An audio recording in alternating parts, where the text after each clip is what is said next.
Let's all just take a break, take a second, and take a deep breath and appreciate toddlers for what they are. They're hard. Toddlers are hard. You have been through so many sleep regressions in the past 2 years, and I hate to tell you that if you've landed on this video, you've probably come across the last and final sleep regression. The 2-year sleep regression is no joke. This is the age where your child has learned to communicate and tell you how they feel about things, especially when it comes to sleep, and especially when it comes to not being able to play and do what they want to do and having to sleep instead. You are dealing with a lot of changes, a lot of big things, and a lot of toddlerisms. And for that, I am sorry, but I've been there. I have been there 3 times within the span of 3 years. I had 3 under 3. Now they are 3 very old, not very old. They are, how old are my kids now? 6, 7, and 9. I've been there. It's been a bit since I've been out of it, and I don't miss it, but I'm here to help you, and I'm gonna tell you all the reasons why this sleep regression is happening, signs that it's happening, and how to navigate it and what to do to get on the other side. So let's jump in. There are 3 major causes of the 2-year sleep regression, and one of them being separation anxiety. Your child now has this big anxious feeling that when you're leaving that you're not going to come back. We don't know where they got this emotion from, but it's obviously a big emotion and it's difficult to navigate, but we're gonna talk about how you can get through it and really teach your child that separation anxiety is going to be okay. If you're going through a very big bout of separation anxiety, I want you to watch this video right here after this one, where I talk all about separation anxiety. The second reason why kids go through the 2-year sleep regression is because they are growing so fast. They have these mental milestones, these physical milestones. They're going through verbal milestones. They're gonna have a big burst of new language skills. They are going through these big emotional changes, and there's just so much going on in their brain that sometimes it's just hard for them to settle in to sleep. The third and final reason why your child goes through this sleep regression is because there may be big changes in their life.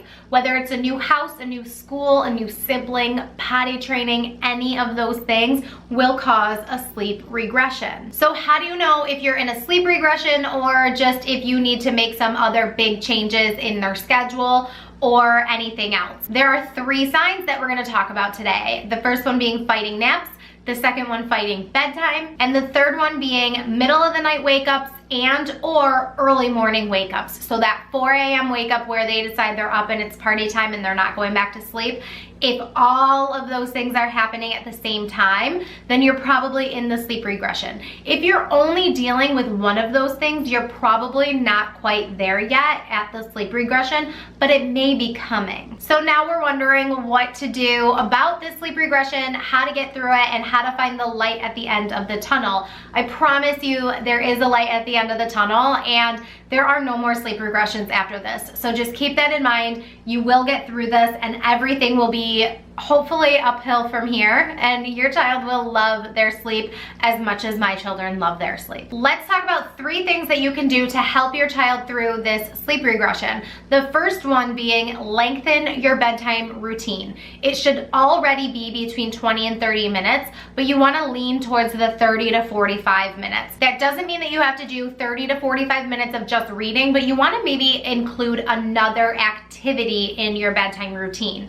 So what you could do is have a couple board games or maybe some flashcards, a matching game, something calm, puzzles, all those things that you can do, even coloring on the floor with your child. The goal here is to stretch out your bedtime routine just a little bit so that if your child is dealing with separation anxiety, they're getting a little bit more face-to-face time with you, and especially making it one-on-one time, because as especially, maybe you just had a baby and maybe your child started preschool. Anything that would make your child feel a little bit of anxiety around separation. So any big changes is going to impact that separation anxiety. So having that one-on-one face-to-face time before bed is going to be a huge help. The second thing that you can do is grab my bedtime routine cards. Now this is something that should be complementary to what you're already doing for bedtime.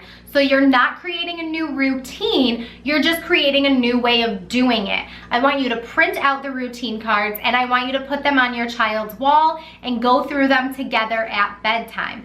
Now the best thing to do is watch this video right here after this video for step-by-step directions on the bedtime routine cards and different bonuses in that video as well. So make sure you check out that video. You also want to implement using a tot clock. Now whether you use the Hatch or if you use any other form of an okay to wait clock or anything else, literally, your child can't tell time. So the most important thing to do is to make sure that your child knows the difference between the color that you're gonna use for being asleep and the color that you're gonna use for being awake. As a bonus tip, keep your child in the crib.